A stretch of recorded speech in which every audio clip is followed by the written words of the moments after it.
And one element of this that's there in the German case is its inability to see the nations lying between it and Russia.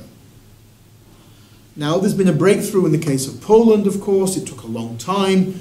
The Polish-German border wasn't recognized until 1970.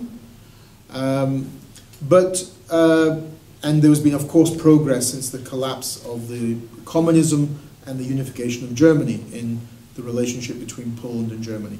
But traditionally, Germany and Russia had an alliance over the heads of the countries in between. And in that sense, that it kind of explains why the business and political elites of Germany were so Russophile and so ignorant of Ukraine.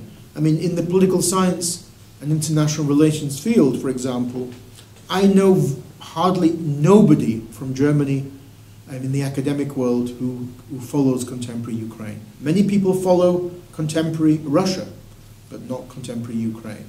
So Ukraine was the missing puzzle. It was the country overlooked.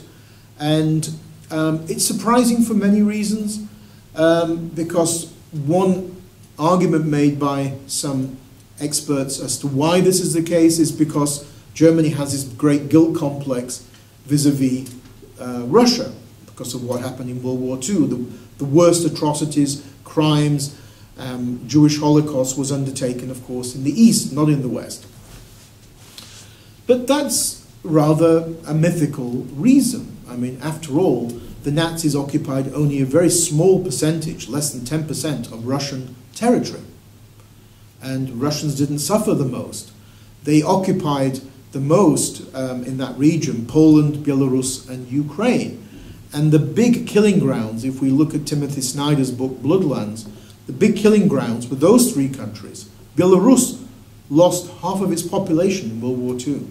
Ukraine came a close second, and Poland, of course, was also a major center of criminality by the Nazis.